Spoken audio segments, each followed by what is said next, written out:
The sound seminar you're about to hear was recorded at the Poetry Center of the New York YWHA on February 16, 1970. This program presents Noam Chomsky speaking on Government in the Future. Here is Noam Chomsky.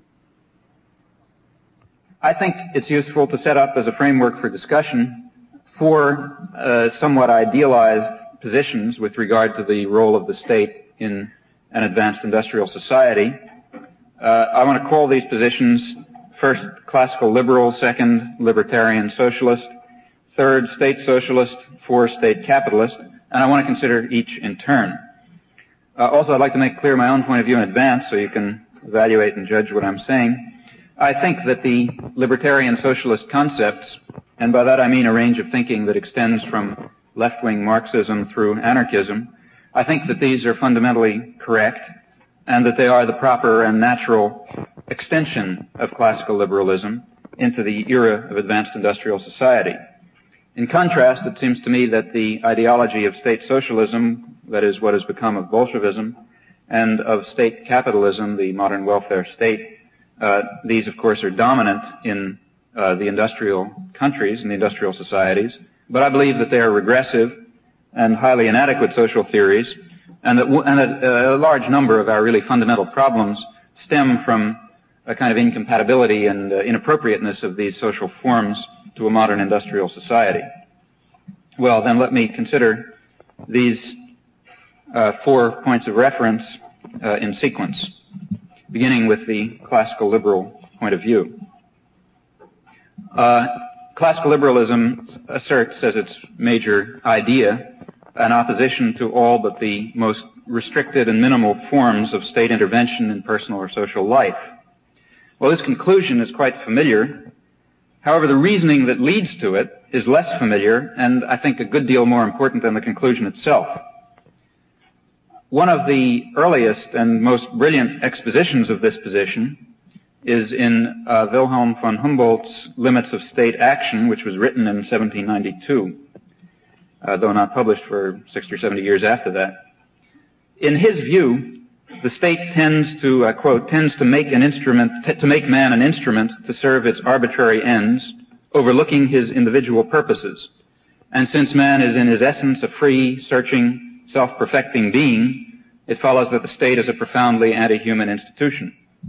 That is, its actions, its existence, are ultimately incompatible with the full harmonious development of human potential in its richest diversity, hence incompatible with what Humboldt, and in the following century Marx, Bakunin, Mill, and many others, what they see as the true end of man.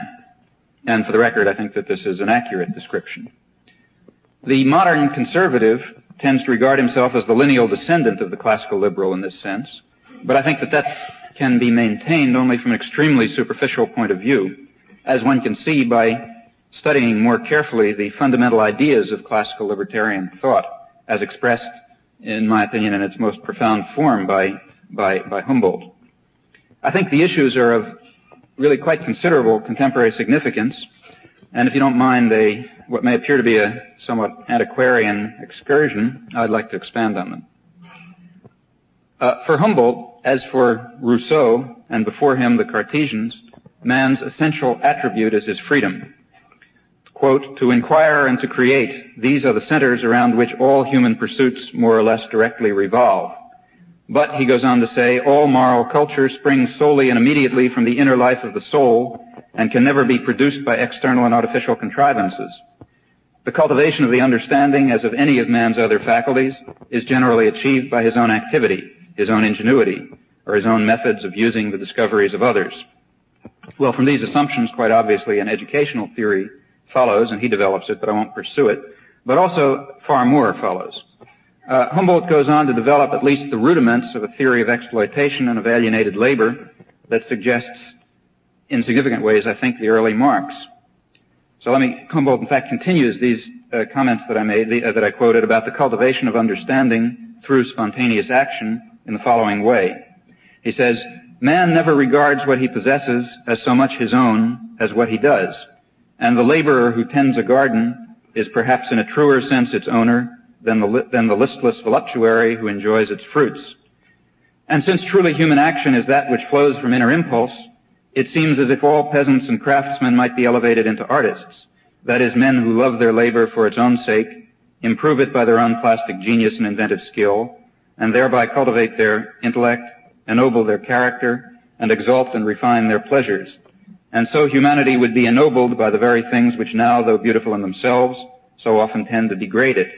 Freedom is undoubtedly the indispensable condition without which even the pursuits most congenial to individual human nature can never succeed in producing such salutary influences.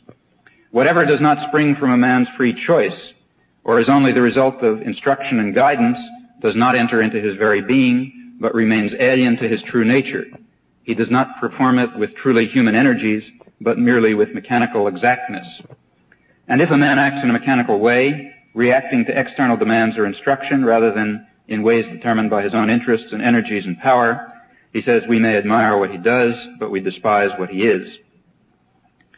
For Humboldt, then, man is born to inquire and create. And when a man or a child chooses to inquire or create out of his own free choice, then he becomes in his own terms an artist rather than a tool of production or a well-trained parrot. This is the essence of his concept of human nature. And I think it's very revealing and interesting to compare it with Marx, with the early Marx manuscripts, in particular his account of, quote, the alienation of labor when work is external to the worker, not part of his nature, so that he does not fulfill himself in his work, but denies himself and is physically exhausted and mentally debased. This alienated labor that casts some of the workers back into a barbarous kind of work and turns others into machines, thus depriving man of his species character, of free conscious activity and productive life. Recall also Marx's well-known and often quoted reference to a higher form of society in which labor has become not only a means of life but also the highest want in life.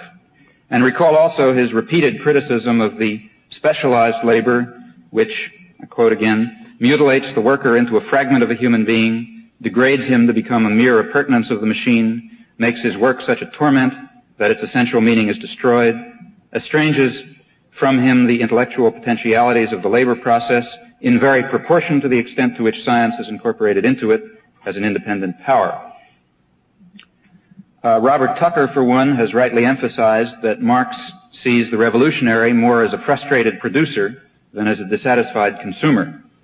And this far more radical critique of capitalist relations of production flows directly, often in the same words, from the libertarian thought of the Enlightenment. For this reason, I think one must say that classical liberal ideas, in their essence, though not in the way they developed, are profoundly anti-capitalist. The essence of these ideas must be destroyed for them to serve as an ideology of modern industrial capitalism. Writing in the 1780s and early 1790s, Humboldt had no conception of the forms that industrial capitalism would take. Consequently, in this classic of classical liberalism, he stresses the problem of limiting state power, and he's not overly concerned with the dangers of private power. The reason is that he believes in and speaks of the essential equality of condition of private citizens. And of course he has no idea, writing in 1790, of the ideas and of the ways in which the notion private person would come to be reinterpreted in the era of corporate capitalism. He did not foresee, I now quote the anarchist historian Rudolf Rocker, he did not foresee that democracy, with its motto of equality of all citizens before the law, and liberalism, with its right of man over his own person, both would be wrecked on the realities of capitalist economy.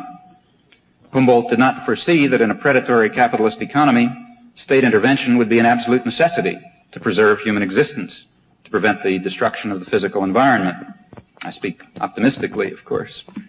As Karl Polanyi, for one, has pointed out, the self-adjusting market could not exist for any length of time without annihilating the human and natural substance of society. It would have physically destroyed man and transformed his surroundings into a wilderness. I think that's correct. Humboldt also did not foresee the consequences of the commodity character of labor. The doctrine, again in Polanyi's words, that it is not for the commodity to decide where it should be offered for sale, to what purpose it should be used, at what price it should be allowed to change hands, in what manner it should be consumed or destroyed. But the commodity in this case is, of course, a human life, and social protection was therefore a minimal necessity to constrain the irrational and destructive